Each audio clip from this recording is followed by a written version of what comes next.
और नैनीताल में गौला नदी पर पुल नहीं होने से ग्रामीण अपनी जान जोखिम में डालकर शहर तक पहुंचते हैं।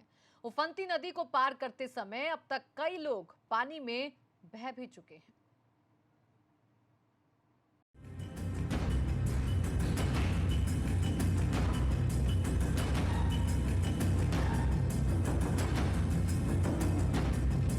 नैनीताल में गौला नदी को पार करते ये लोग अपनी जान को जोखिम में भी डालने से नहीं डर रहे।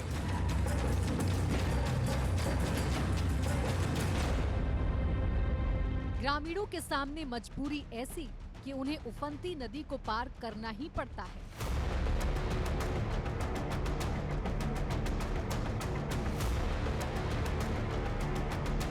हेड़ा खान गांव के ग्रामीण देखिए किस तरह से उफान मारती गौला नदी को पार कर रहे हैं। ऐसे में अगर हादसा हो गया तो उसके लिए कौन जिम्मेदार होगा? घर की जरूरत का सामान लेने के लिए अगर ग्रामीणों को हल्द्वानी जाना पड़े तो उन्हें गौला नदी को पार करना पड़ता है। हाथ जोड़कर विनती करती हूँ कि हमारे यहाँ पुल है, सड़क बनाने की अविलंब कार्रवाई की जाए। अभी कोरोना के चलते स्कूल बंद है। जब हम स्कूल जाते हैं तो हमारे कभी पाँव फिसल जाते हैं, कभी बैग रह जाते हैं। सरकार से अनुरोध करते हैं माननीय मुख्यमंत्री त्रिवेंद्र रावत से कि हमारी समस्या का जल्दी से जल्द निदान किया जाए। गौलापार का इलाका हल्द्वानी शहर से करीब 40 किलोमीटर दूर है। इस गांव में 800 से ज्यादा आबादी है।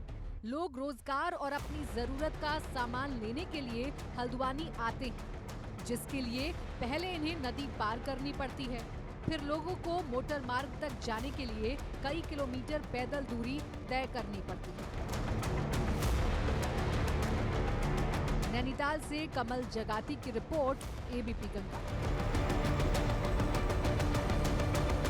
और नैनीताल में गौला नदी पर पुल नहीं होने से ग्रामीण अपनी जान जोखिम में डालकर शहर तक पहुंचते हैं। उफनती नदी को पार करते समय अब तक कई लोग पानी में बह भी चुके हैं।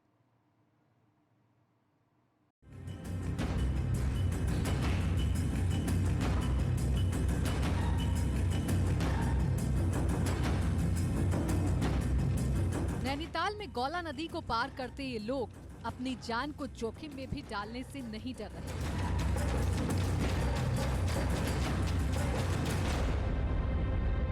ग्रामीणों के सामने मजबूरी ऐसी कि उन्हें उफनती नदी को पार करना ही पड़ता है।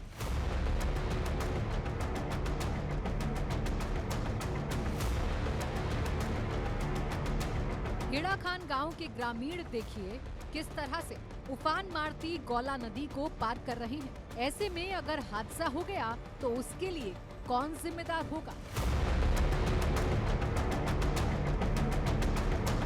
घर की जरूरत का सामान लेने के लिए अगर ग्रामीणों को हल्द्वानी जाना पड़े तो उन्हें गौला नदी को पार करना पड़ता है। हाथ जोड़कर विनती करती हूँ कि हमारे यहाँ पुल है, सड़क बनाने की अविलंब कार्रवाई की जाए। अभी कोरोना के चलते स्कूल बंद है। जब हम स्कूल जाते हैं तो हमारे कभी पाँव फिसल जाते हैं, कभी बैग रह जाते हैं। सरकार से अनुरोध करते हैं माननीय मुख्यमंत्री त्रिवेंद्र रावत से कि हमारी समस्या का जल्दी से जल्द निदान किया जाए। गौलापार का इलाका हल्द्वानी शहर से करीब 40 किलोमीटर दूर है। इस गांव में 800 से ज्यादा आबादी है।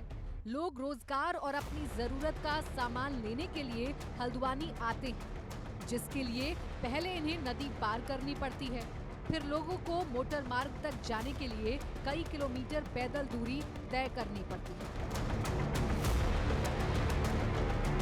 नैनीताल से कमल जगाती की रिपोर्ट, एबीपी गंगा।